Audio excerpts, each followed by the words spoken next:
playing the 916. There you go.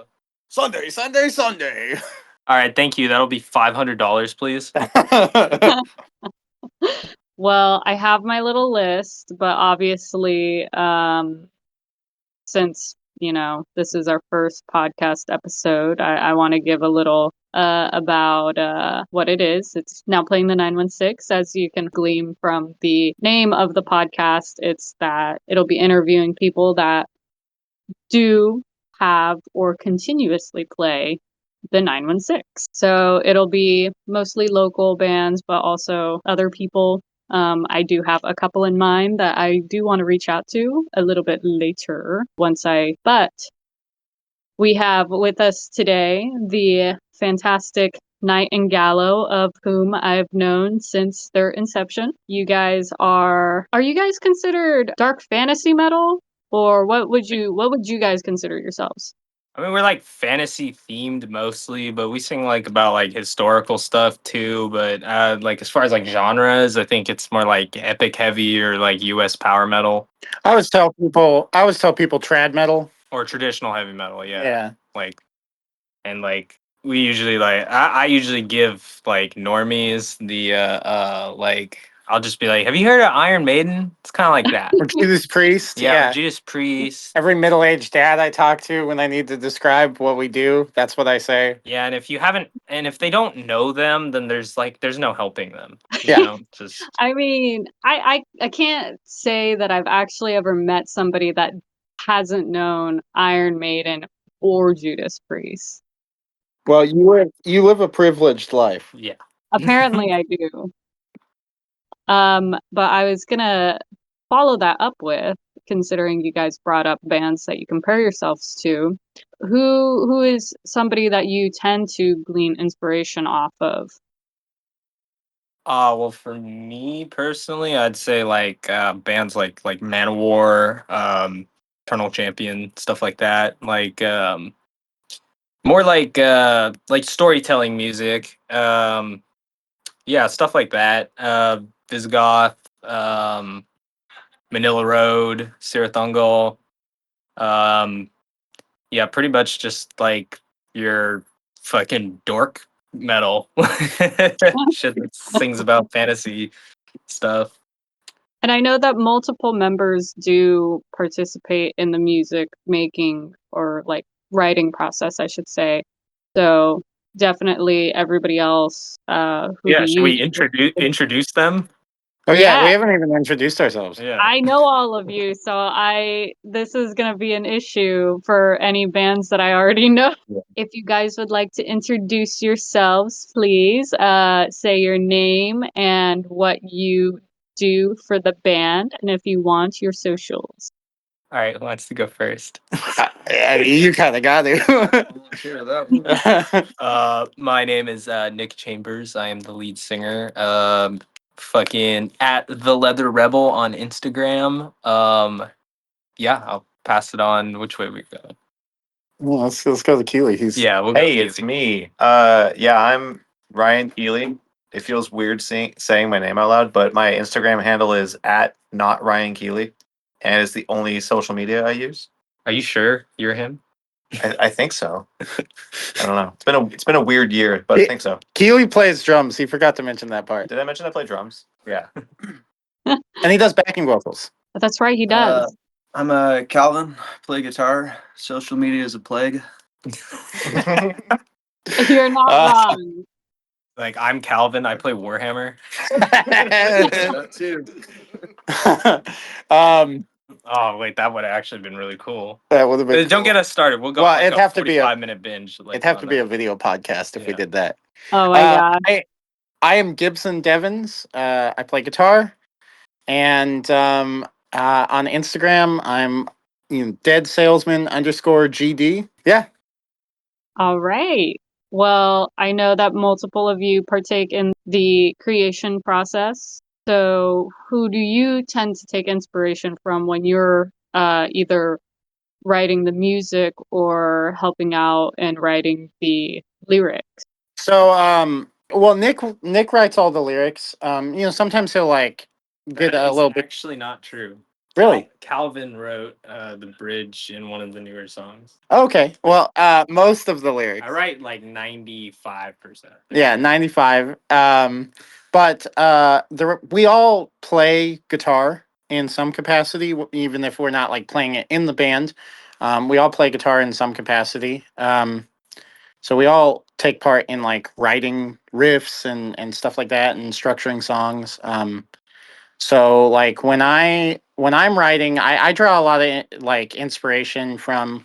I mean, some of the bands that like I tell normies that we sound like, like sometimes I'll like pull inspiration from like Priest or Maiden, but like all kinds of stuff. Like I'm pulling stuff from like the thrash metal scene. Like a big like Dave Mustaine fan and the way he like structures things or approaches riffs. So, I kind of like rip off a lot of like conceptual ideas from there. But I'm also into I like a lot of melodic death metal stuff and stuff like that. So like taking riff ideas from that, and, those kind of genres, or like oh, this part would be cool with like a doom metal, like a pentagram type thing here, Candlemass type thing here, like, just all over the place. And then I'm also the weirdo in the band who likes like pop music and stuff like that. So, Dang. hey, Nick's a big Chapel Roan fan alongside me. So Yeah, she's based. Okay. she is based. So, I don't know, maybe we'll steal some Chapel Roan parts. I mean, I think we all like at least like 80s pop. Oh yeah, of course. Yeah. It's hard not. I mean, I need a hero. I feel like for the most part, like somebody will have a riff or a melody idea in mind, and then it'll get thrown into the collective Gallow pool and get built upon by any of the members. Gallow Pool that's sick. We need That's like an alternate universe Deadpool or something. It's what you Gallow- guys to call your fans the Gallow Pool. The Gallow The pool. Gallow. What about you, Calvin? Same deal for the most part. I like a lot of older bands, a lot of 80s new album stuff, a lot of thrash metal. For riff writing, that's a pretty good inspiration. Really anything that's got that spirit of, rock and roll or fast and loose is fun. I think having seen you guys multiple times, you guys definitely do keep up with that spirit of fast and loose. Also, Speaking- I have a question for you. Ooh, Yeah. Can you confirm Calvin best hair on stage? I think that's me actually. Yeah, that's a That's a toss up. Yeah. Yeah. You did say in an I- Instagram comment, I and I think did. Gibson got a little offended. No, You did. I was playing. Yeah, he did, came up to me during practice and was just like, "I can't believe she said that." I was crying. Yeah, I cried. Well, I definitely lied. I gotta say, best hair actually does go to Keely. Don't tell people why. Beard. Yeah, They need yeah. they need to Google us to understand why he has the best hair. He Well, has of course. simply the most magnificent hair I've ever seen. I You mean, know, me too. I've never seen anything like it. Yeah, I've never seen your hair either. it's too much to take in at once. I think there's only certain few in this world that are capable of seeing something so magnificent. Actually, Keely's hair kind of reminds me of a biblically accurate angel. Actually, Yeah. have you heard the Ryan Keeley hair theory? Ooh, no. So the theory is that you can't look upon his hair, and so like it's physically impossible for the human mind to comprehend how luscious and beautiful his hair is. So we just see a bald-looking Viking man. But yeah, the theory is that it's actually there. It's actually it exists in a different dimension. That just kind of made me imagine like Cthulhu coming out of the back of Oh. Keely's head, like Voldemort in the Yeah. first Harry Potter. Yeah, it exists in your own little pocket dimension, which I like to call Keely's prison pocket. There you Oh go. my That's a good god. one. God damn. Okay, I'll. Oh my Anyway, gosh. so back to influences. Calvin forgot to mention that he likes D-beat and stuff like that. Yeah, man. Yeah, punk's always fun. Yeah, punk's good. There's some cool stuff that he's written that has like D-beat, like bass lines and drum parts and stuff like that. Yeah, well, we also Okay. like a lot of death metal too. Like, I mean, there's some like death metal-y or black metal-y parts in some of the songs we've been working on. Doom metal for sure. We got some like slow parts. I think like mostly, I think like besides like the old school like heavy metal that we pull from, I feel like we mostly pull from like speed or thrash metal a lot because we do like playing fast. Because playing fast is fun. So Exactly. Faster is more better. You guys mentioned Chapel Roan a moment ago, and only half the band likes her. But I did have a question that I would like to ask. Is there a chance that you guys would be doing any covers? I know that you guys do the Manila Road cover. yeah, Necropolis. Yes. But do you guys have any plans to do something a little more of a genre crossing cover? There was a plan. Actually, I think it was Calvin's idea. Holding Out for a Hero, the Bonnie Tyler song from fucking Footloose. Yeah, and Shrek. You can't forget Yeah, Shrek. yeah, also, and Yes. Shrek too. Shrek 2 is one of those movies that it's like actually just better than the original, or it's on par or better than the original. Like It's classic cinema. yeah, it is. It is. And that scene is probably one of the best uses of music in a movie ever. The part with Mongo and the swell, and oh my gosh, it Yeah. is chef's Wait, kiss. is Mongo the big gingerbread man? Yeah. Yeah, Okay. Yeah, when I was a little kid, I was so sad when he fucking like I lost his was legs. too. Yeah. I was like, not Mongo. I mean, I get sad even now for Mongo. Oh, you know what was actually baller too? It's the duet with Donkey and Puss in Boots. Oh, Oh Yeah. That yeah. was pretty hard. Yeah, in the like post credit. Yeah. Ooh. La Vida Loca, right? Yeah. Yeah. Yeah. I don't know if there's any other covers we were planning on doing or recording. Was oh well, we talked Couple. about Couple of Manowar ones, right? yeah, we were talking about doing like a Manowar one because I've always wanted to do one since it's my favorite band. Mhm. We also almost did I'm the Law from Anthrax, Yeah, but but not for Ooh. recording. we had to Because- drop out of the gig we were going to play that at because Keeley broke his shoulder. Yeah. Ooh, when did that happen? That was last year in April, May. May. Yeah, 2024 May. That I was vaguely, Yeah. yeah, I vaguely remember that.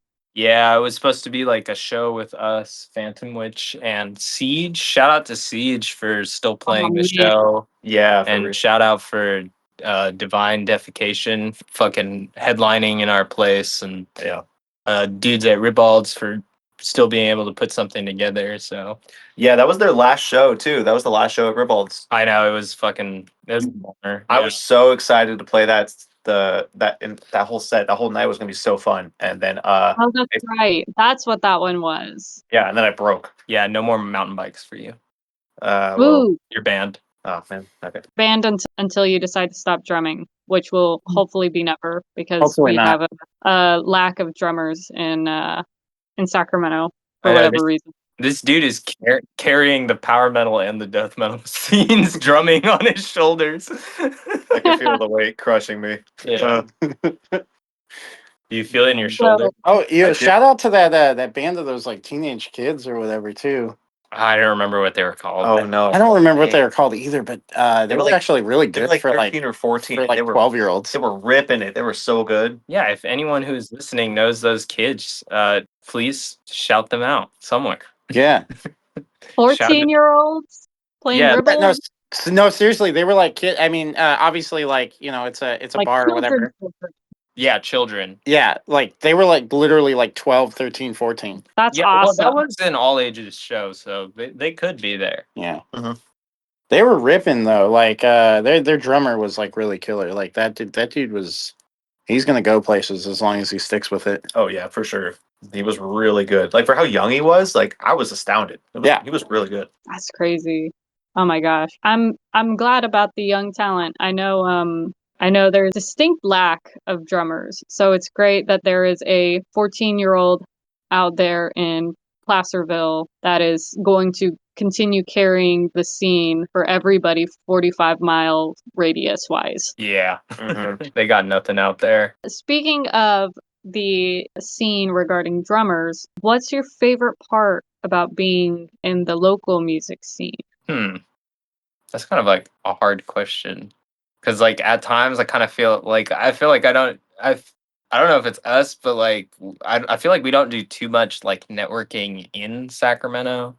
I feel like most of like the bands we kind of and that's like not a slight towards anyone, but like I feel like most of the time like when we're reaching out for shows, it's usually like bands from like out of this area. But we do play in this area like a lot because well we live here and we kind of haven't like reached that point yet to where like touring is like super feasible for us. But we do have like a lot of like friends and bands in like other scenes. We're friends with the Throne of Iron guys, some bands out in all over the country in like New England area, Texas area, SoCal, the Bay.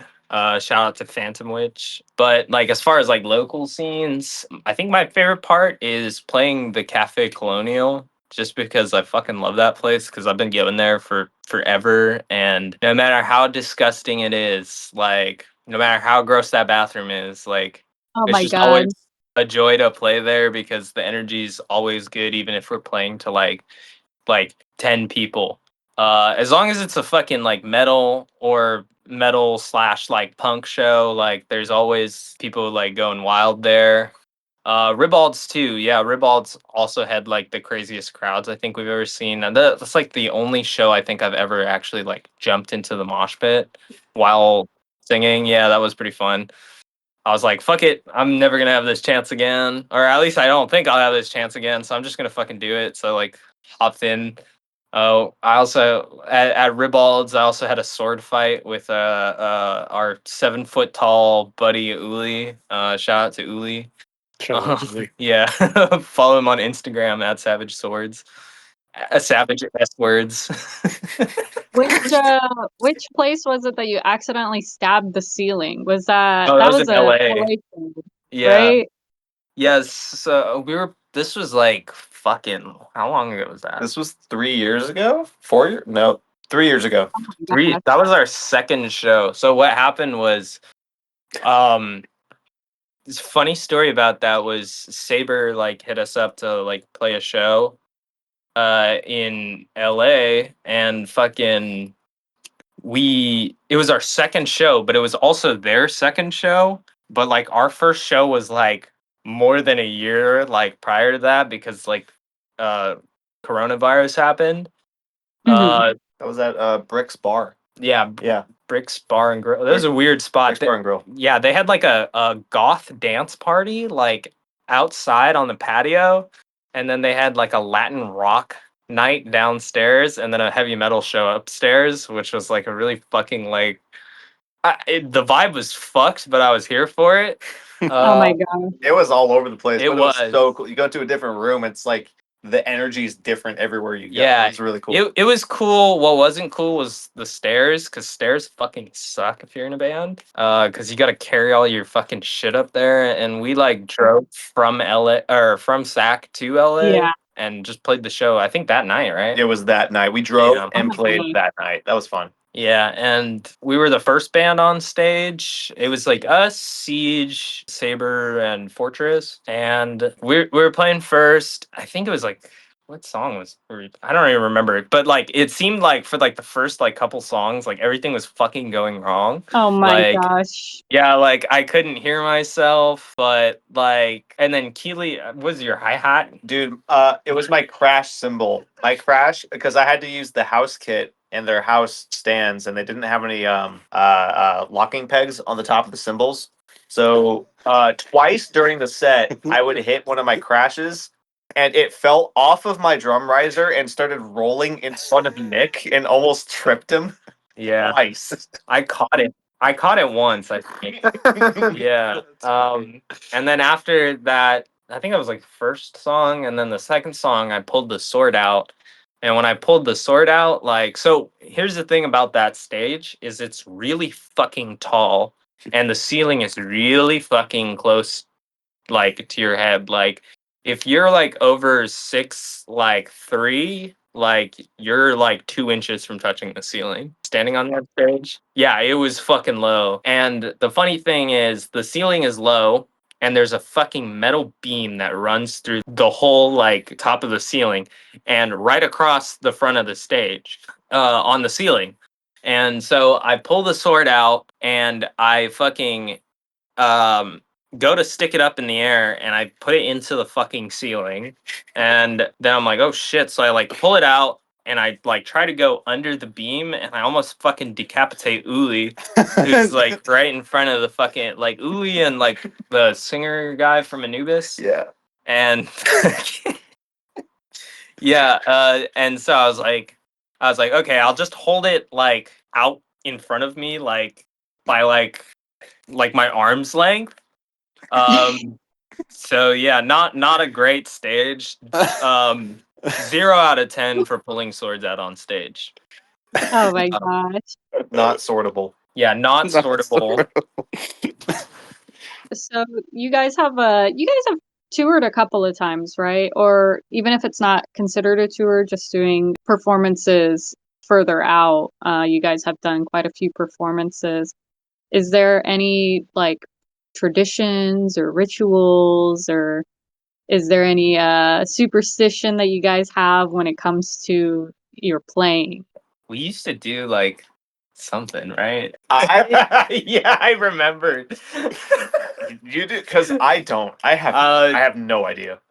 It was like something that came out from recording, and fucking Younger started saying like like our original guitarist Ryan was Ryan Younger. There's been so many Ryans in this fucking band. But Ryan Younger one time, like I think Keely was like talking, you were like counting or something, and then it became like ritual because like Ryan Younger started making fun of him because he was like 11, 12, 13, and we used to just fucking do that before a set. We don't do it anymore because it's really fucking stupid. I completely forgot about that. But yeah, that just like, I had to dig deep in the memory bank for that one. But Yeah, okay, now that you say that, I vividly remember sitting down in the green room behind a show. It might have been at the boardwalk. yeah, it was the boardwalk. And I was like warming up or something, and so was Ryan. And we would just both look at each other. 11. 11, 12, 13, 14, and then we would get to 19, and then we would reset and say 11, 12. It was Yeah. That's I don't know if that's even like a ritual or something, but that's just this a stupid gag that came out of recording, and we did that when we were warming up at like, a couple of boardwalk shows, I think. But I forgot about that until you just said that right now. Yeah, I'm Oh my God. sorry. I'm sorry I reminded you. But yeah, no like pre-show rituals. The only thing close to like an on-stage ritual is probably like fucking me pulling out the sword that I can think of. Yeah. Oh, well, there is kind of one. Gibson always wears well, here, I'll let you explain. Oh yeah. So I always wear like pop star shirts on stage, usually with the sleeves cut off. So I'm rocking Gotta make it metal. Yeah, exactly. I gotta the dudes who are like that's poser shit. Like those are the guys I want to make the most mad. So yeah, I gotta rock the Kelly Clarkson shirts. Gotta rock the Taylor Swift shirts. The Carly Rae Jepsen shirt. That's my favorite. Just got some Chappell Roan shirts. There's more in the works. What's the best slash worst reaction that you've got out of these pop shirts? Nobody actually says it, but like, I just hope nobody ever confronts me about it. Really, because I think they realize, like, if they do, they're just the fucking loser. Because, like, I'm on stage. Like, if you're gonna talk shit like about that, like, you're just kind of fucking lame. But I hope somebody like goes home and is just like grumbling to himself, like, oh, those guys were fucking posers, like, because I don't see them up on stage. Most people think it's actually kind of funny. Hopefully nobody's taking it that seriously. Yeah. Do you No, have I don't think I do you so. have a am. favorite that you wear? Britney Spears. There's the Carly Rae Jepsen. I need a Britney Spears shirt. I need a Selena shirt, of course. Like, there's so many I need, but no, the favorite is definitely Carly Rae Jepsen. shout out her second album, Emotion. No fucking skips, dude. All bangers all day. I can listen to that record on repeat. I'm not even fucking with you. It's Oh so my good. If you've god. never heard it, check it out. Check it out and then listen to our music as well. I guess this is a question. You guys are still blooming, I guess. The band is what, 5 years old now? Oh shit, 6. It's 6 years old in June. No, 6. Is it? Yeah, because it was summer 2019? 2019. Oh Yeah. shit, yeah. God, I feel old. Have you guys had any issues while coming out, like whether it's booking or travel or any issues for the band? Yeah, tons. I feel like that's gonna be a Yeah. common answer. Loads, Fuck. fucking loads. Fuck 2024. Fuck loads. Um, Like fuck loads of shit. Yeah. Yeah. Well, I mean, like lineup changes, money is like the big one, to be honest. Biggest ones I'd say with our lineup changes and money, mostly because like it's kind of fucking hard to keep like 5 dudes in a band. Like if you keep 5 dudes in a band your whole fucking career, like that's it, bro. You got like the secret sauce or something. Like money, it's hard to, well, I mean, if you're a musician, you're probably broke unless you're like on a major label. Yeah, And we're signed and like yeah.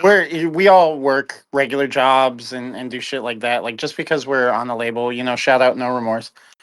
Booking though, not really, not too hard of a time. We actually got booked for like Hell's Heroes this year. Shout out Hell's Heroes. That's like like the biggest growing American festival for metal. Well, like real metal, like because I don't count shit yeah, like Aftershock Aftershock. is very much out of genre at this point. Maybe the first two or Yeah. three, but after that, It's too long.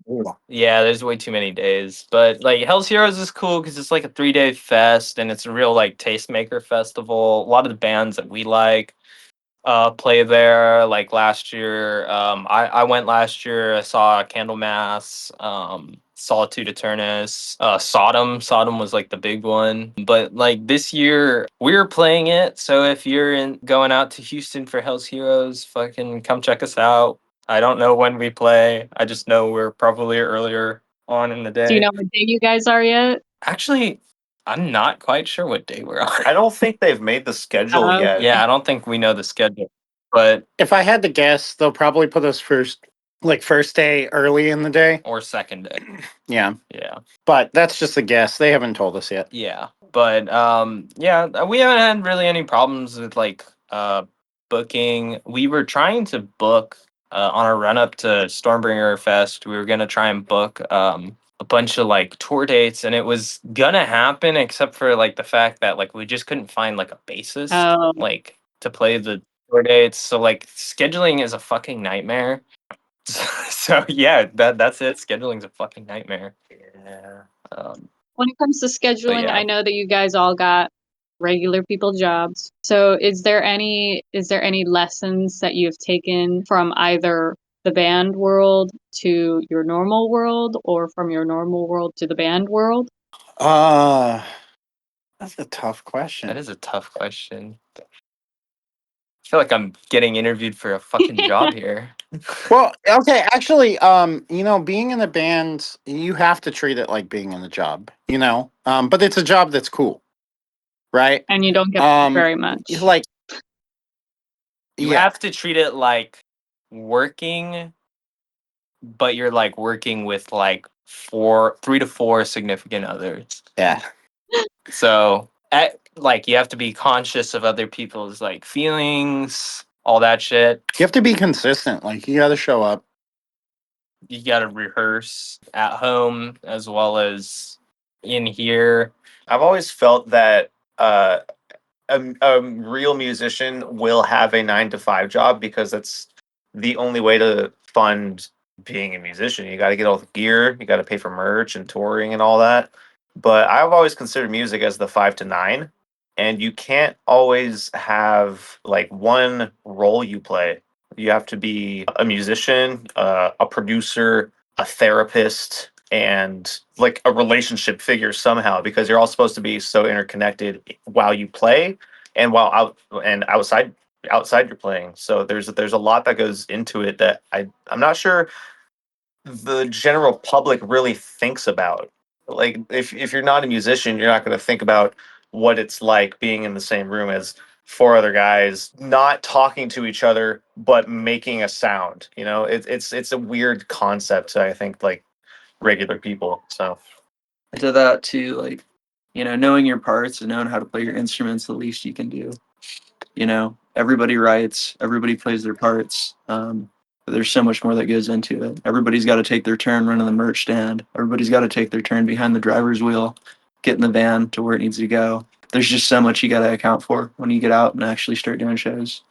yeah, it's more of a business than I think most people realize. Like it could be one thing to say like, oh, you're in a band, get a real job. But being in a band is so much more than that in general. Like there's so much uh number crunching and inventory keeping and being able to keep up with your own skill. There's And websites to be made, networking to be done, artwork to be drawn, stuff like that, merch to be made, yeah, merch to be packaged and fucking sold. I'm like a fucking one man packaging machine right here, with really bad handwriting. The post office lady always has trouble. At this level too, you got to be your own PR team. When we're talking to people or like commenting on like social media posts or whatever as the band, it's like it it is us. You know, we don't have the funds to like hire somebody to do that shit for us. So like we all have to be like representing ourselves, representing the band. Anytime we're kind of like acting as the band. Um, yeah, like it's definitely it's more of a job than people think. And if you don't treat it like it's a job, you're never gonna go anywhere with it. yeah, it's fascinating to me. I think about this a lot. How many different layers to being a band there are, on top of like all of the things that we just said, like being a business and a marketing team. There's also like the gym aspect of it, where you need to keep up on your own instrument and your skills and discipline yourself to keep up with yourself in the music that you're trying to make, or else you're just gonna lose that skill. You know, if you don't go to the gym every day, you're not gonna be able to do the things you were doing, a month ago. So I try to treat playing drums kind of like a gym. If I don't do it multiple times a week for a certain set amount of time, I'm not going to be able to keep doing it at the same level that I want to be. And I feel like most bands need to do that in order to make it big. You gotta check your ego at the door too. Like, we're obviously in like huge rehearsal mode right now for Hell's Heroes because it's gonna be pretty much the biggest show of our career. And so we're practicing constantly, and like there's a particular song that we've been running that's been giving me a little bit of trouble.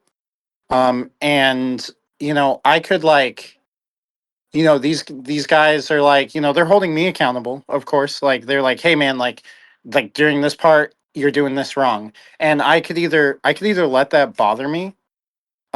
Right, and it is frustrating to like fuck stuff like that up, like songs that you've been playing for like a year or whatever or longer. How long have I been in the band? I Like don't a know. year and a half now. I don't know. Yeah, something like that. Maybe longer. So like it is like frustrating, but like I joined as a bass player, and so it's like I wasn't playing these songs on guitar when I first joined the band, and I could let that damage my ego, but instead it's just like okay, like I'm frustrated because like it's annoying that I'm fucking this up, but I'm just gonna like I'm gonna take a second, I'm gonna collect myself and like fucking get back in there. Let's figure it out. Like let me ask the questions like what's going wrong? What do I not understand about this part? This part that like I've learned by like ear, right? Or learned by like these guys showing me because it's not like we have like especially like the first album stuff, like none of it's like Mhm. written down, you know.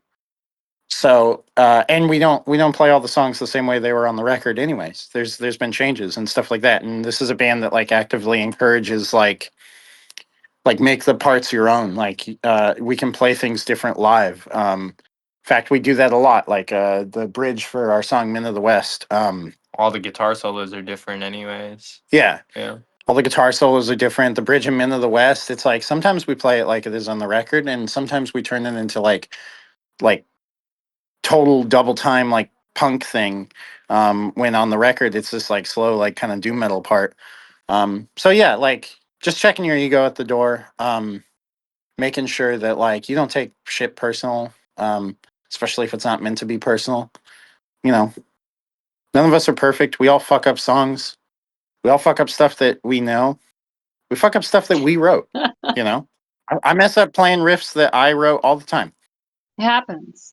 How do you guys Yeah, keep your morale, I should say, up, especially during times like that, like, and especially during times where maybe somebody has left or something has happened within the band and you just have to keep going.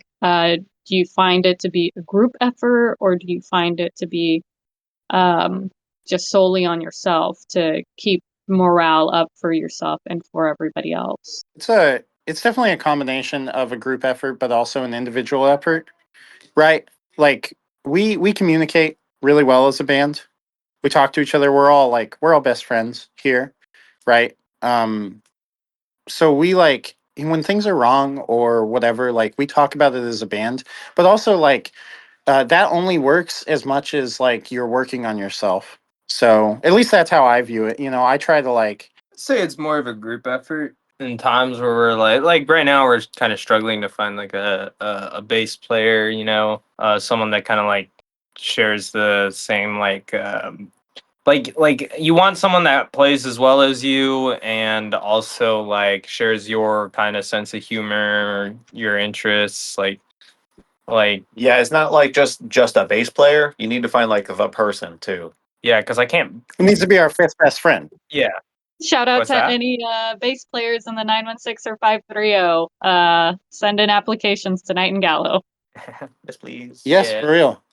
But yeah, no, I feel like it's a group effort. I feel like after the last member left, we all were like kind of just in like, yeah, let's get our fucking shit sorted out. We don't like need any like fucking dead weight or something holding us back. Like there's no sense in crying over spilt milk kind of deal. And like for us, we just kind of like started writing and just started like looking for the next thing. Like Calvin had a song idea that he just started working on right afterwards, and we all just kind of like added on to it. And yeah, that's cool. Can we talk about the Yeah, song? I mean, yeah, we should. It's Yeah. I was going to checking it ask out. if you guys actually take inspiration from your personal current events for your music, considering that you mentioned that Calvin worked immediately after the event that happened. Yeah, I mean, it goes into what you were talking about before about keeping your morale up too. You know, this is a band. We all do it for fun as well as, whatever other motivation we might have to get up on stage and play music. At the end of the day, it's all, for fun. So I think it's really important when stuff is difficult, we all get together and do something that we enjoy that brings some sense of joy into our life. And writing music is definitely one of the highest, things you can do for that. So after we had that, kind of a tumultuous lineup change, we just kind of got together. It was me and Gibson, started working on some riffs, and eventually that turned into a song. And everybody else was a group effort added to it, and we're really proud of what we came up with. We're currently recording it right now and plan to release it hopefully before Hell's Heroes. And Hell's Heroes does have a date, right? Because I was going to ask if you guys have a date for or approximate date for your guys' album, because I know that this has been in the works for a while, right? We don't have an approximate date on the next album. We were hoping to have it done and out by next year. Next year being this As of year, now, or next year? as in 2026 is the hope, right? I would Yeah, hope so. there's been so many delays and setbacks. I want to say next year, like 2026.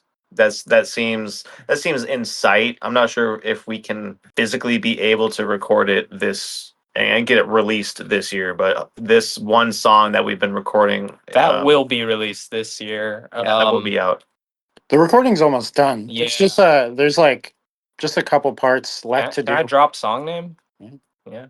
Might as well, yeah. Yeah. Okay. So the new song is called "Son of Dorn." Ooh. DORN. I did not say porn.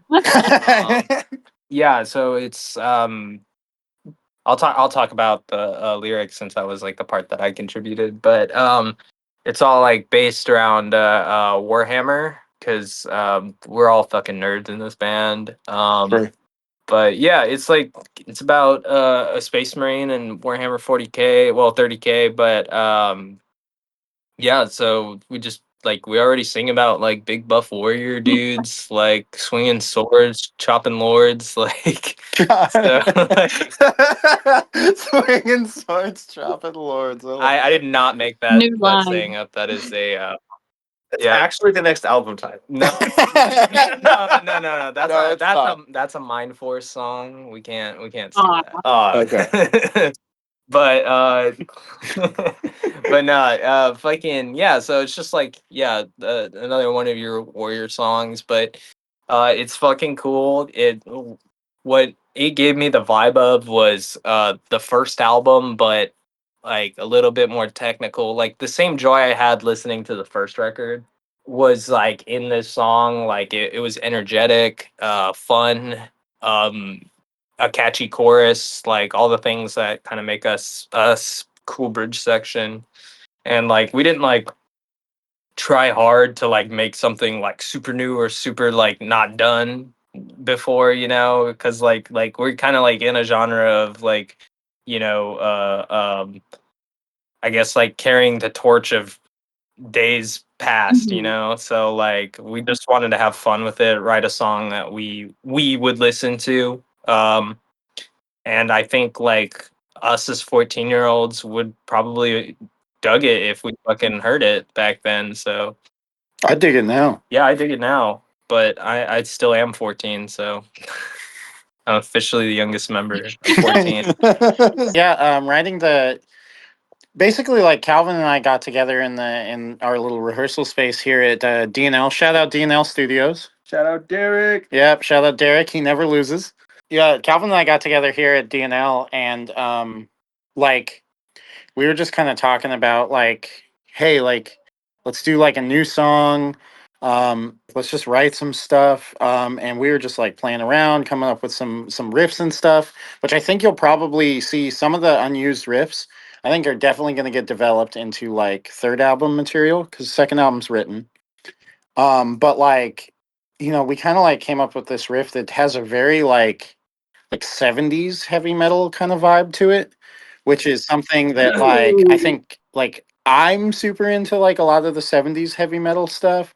I think Calvin and Nick are definitely like really into that. Like I think we all agree that 70s Priest is better than 80s Priest. 70s Priest is better than 80s Priest. So we were kind of channeling some of that energy, and then Calvin took it home like because I think what did we come up with like the verse like the kind of reprise riff and like the verse and chorus. Pretty much, Yeah, the main riffs of the song. yeah, and then Calvin went home and came back with this like super sick bridge part that like Dude, has a fucking gnarly ass fucking solo. oh yeah, Calvin solo rips and it's over like I'm kind of like the music theory nerd of the group like because I used to like tutor that and stuff like that when I was in college, but like oh, it's so cool. It does like all this like really cool like modal changes and stuff like that, which is like super sick. And Calvin's just like ripping over the top of it with this like real out there like modal solo. So it's kind of rad because it almost gives it like it's like this traditional like 70s heavy metal kind of thing,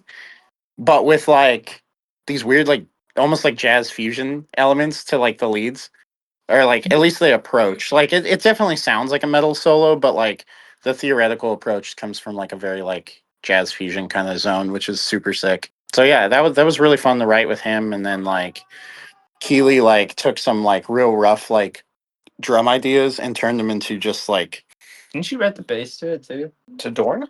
Yeah. Or am I tripping? No, Calvin wrote the bass parts. And we didn't have a bassist, but I have a bass. So I took the He bass is parts. bass. I am bass. So I took the parts that Calvin wrote and made them.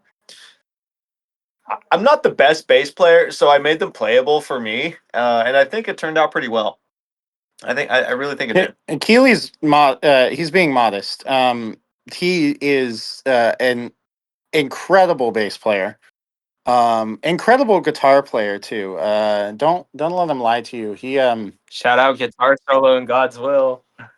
He could be the whole band. yeah. Keely could literally do the I whole band. was gonna say Keely the rhythm section, but you kind of are Keely the band / the producer too. Like, let's not forget about that. Yeah, shout out Keely. MVP. Woo!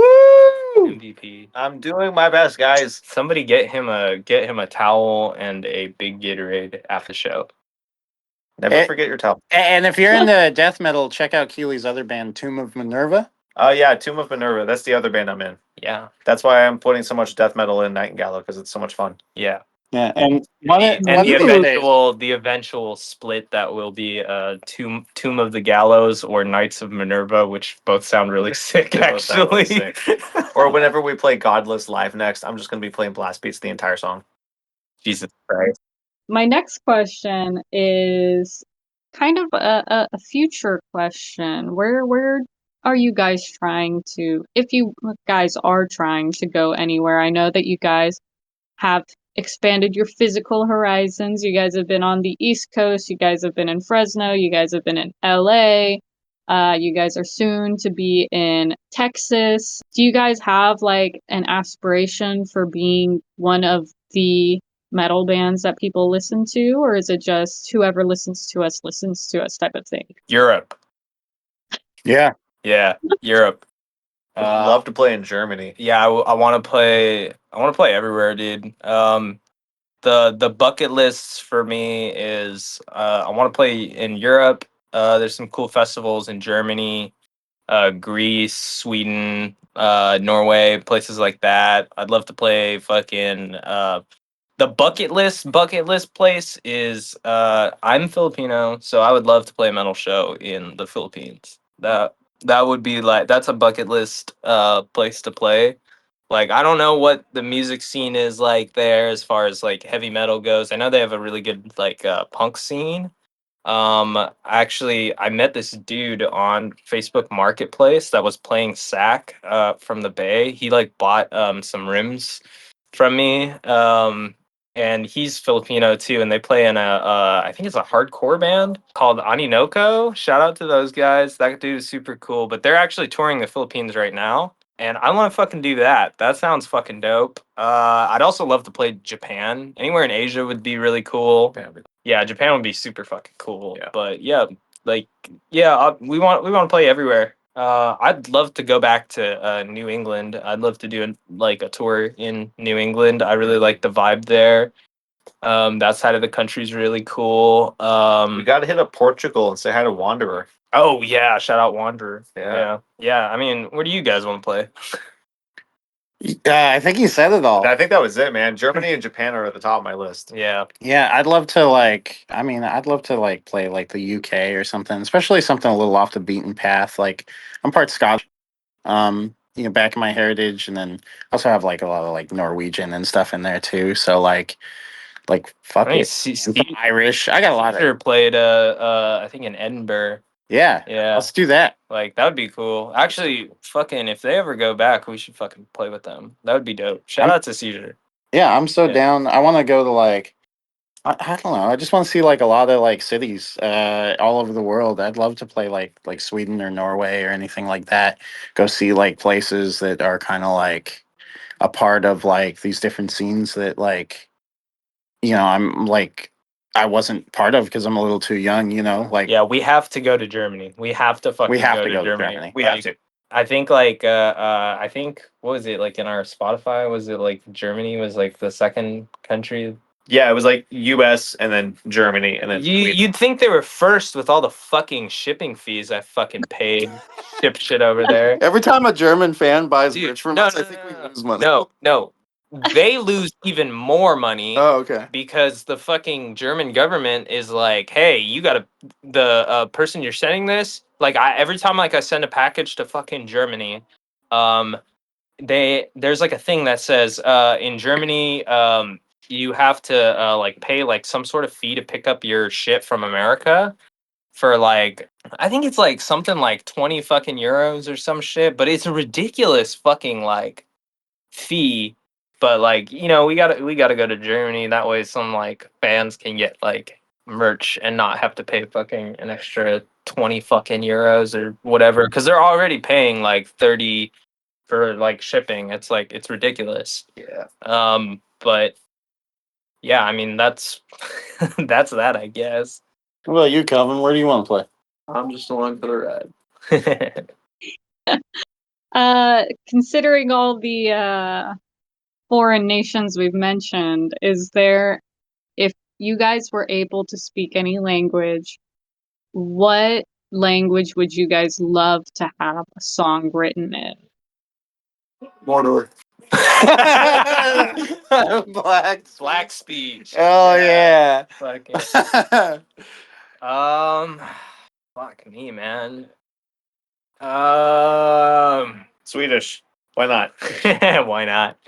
I'd probably I don't fucking know, man. Like, I feel like if we decided to cover an anthem song in Japanese, like, cause they sing in Japanese cause they're Japanese, like, I think I could do it. I think I truly believe in myself. I think I could sing a whole song in Japanese.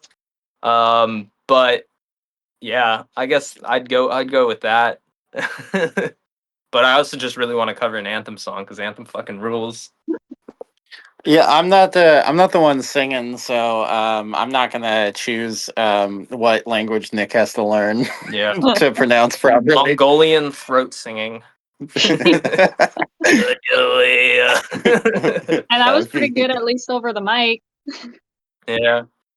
It sounds worse in person. Yeah, you're getting the watered down version.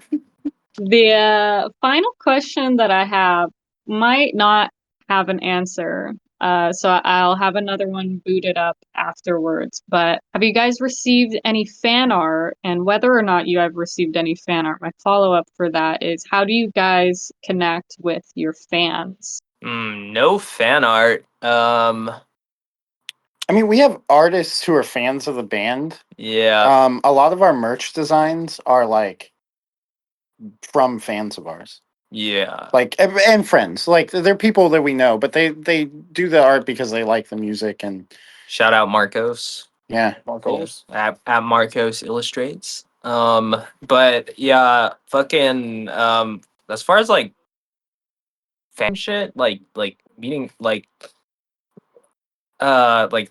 interacting with them and stuff like that. Like, I mean, we do respond to the messages we get. We do fucking talks to fans at shows. I actually met someone who was a fan. I met quite a few fans um at Hill's Heroes this last year. And they were like, "Hey, you're the dude from Knight and Gallow." I'm like, "Yeah." And fucking I've talked to them.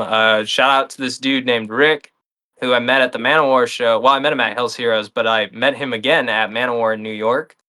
And fucking he bought me a Manowar shirt, so that guy fucking rules. But yeah, like we talk to people, hang out, fucking like usually like if I like know someone that's like putting an order in, I might throw some extra pins in there or some stickers or something. But yeah, we like to hang out and talk to people at the shows or online, whatever. Yeah, because we're grateful for them because it's really cool to know people listen to your shit. I think like the coolest moment at first, like for me, was when we played our first show, and we only released like a song. We released Stormbringer's Call like I think like 2 months earlier, like probably actually a month and a half earlier, because I think we put it out the 29th of December or the 30th or something. Yeah, it was in December. And then we played a show on Valentine's Day, and that was our first show. And like people in the front row were singing the lyrics like back to us, and it's like, whoa, we only have one song like what the like out right now, like, and people are like singing the words. Like another cool ass moment was when we played Stormbringers Fest, or Stormbringer Fest, excuse me, in how do you say Worcester? Worcester. Worcester. In Worcester, it's spelled like W. It's spelled Worcester. like Worcester. Yeah, like Worcester. Shout out Worcester. Yes, shout out Worcester, Massachusetts. Shout out all of Massachusetts, actually. And shout out to Evgeny. He's a dude that puts on Stormbringer Fest. He's in a band called Adamantis. We played that shit, and I think we were like third on. We played back to back because we're all in Rygar. Yeah, we were third and fourth. Or were we? I thought we were second and third. Are we second and third? I think we were second and third. I'm pretty sure. You want to bet on it? No. I'm probably wrong. All right, coward. Yeah. No, fucking. Yeah. So we're all in a band called Rygar. Shout out Rob. What's up, Rob? Rygar, or if you don't know him by his birth His name, government name. his government name. Yeah, that's a funnier term. You might know him by his stage name, which is Rygar Highwind, the leader of the Silver Company. Yeah, we all have like goofy stage names that are all like fantasy inspired because we're all in that band, and and we played that show as two bands. And they're like the people in the crowd in the front row were fucking singing the words to like all the album songs. Obviously, they didn't know the new songs because they're not released yet. But that shit was like, that shit kind of gives me goosebumps, kind of like thinking about it. So that was fucking cool. But yeah, and also being in Rygar is cool. And yeah, we should talk about the fantasy names. What? Because What's your fantasy name? mine's Nicodemus Chamberblade. That's right. And yeah, and Calvin's is like, what is it? It's like Nivlak. It's just my name backwards. Yeah, it's his name backwards with apostrophes. And we're like, that's like some fucking orc shit right there. But like he like sent it in the group chat, and I'm like, is this his fucking name backwards? What an absolute savage. Yeah. And then I think you have Seamus O'Brien. Seamus Yeah. O'Brien. Oh my Yeah, gosh. mine is Seamus O'Brien. Yeah, that's some Hobbit shit, dude. Yeah. Seamus O'Brien. Oh, dude, you have to be a hobbit, bro. You have to be a fucking hobbit. Bro. Dude, you gotta wear some fucking Shire shit, bro. I'll wear some Shire stuff and play barefoot. Why not? Yeah. I don't have a fantasy name yet. With our lineup change, also came a lineup change with Rygar. Yeah, I don't have one yet, but when it happens, it'll happen. I'll make it really good. Hell yeah.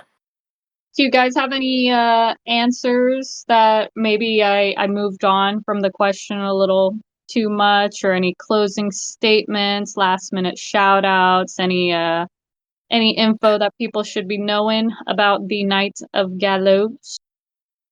Actually, when you asked about like kind of like cool fan moments or stuff like that, it is super sick like seeing people like sing our songs back to us. But like a really cool moment for me, so I work at the Guitar Center like out here, in Roseville, and like one of the coolest moments for me was like just being up at the register, like helping a customer wearing one of our shirts or whatever. Oh, that's cool. And the customer was like, "Oh, Knight and Gallow, like I love those guys. I haven't seen them in a while.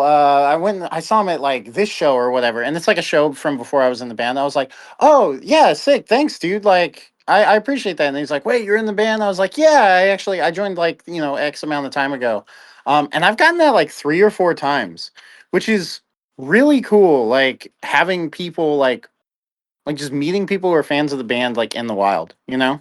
That's Super awesome. sick. That's awesome, like, because it's a local thing, you know? Oh my if god.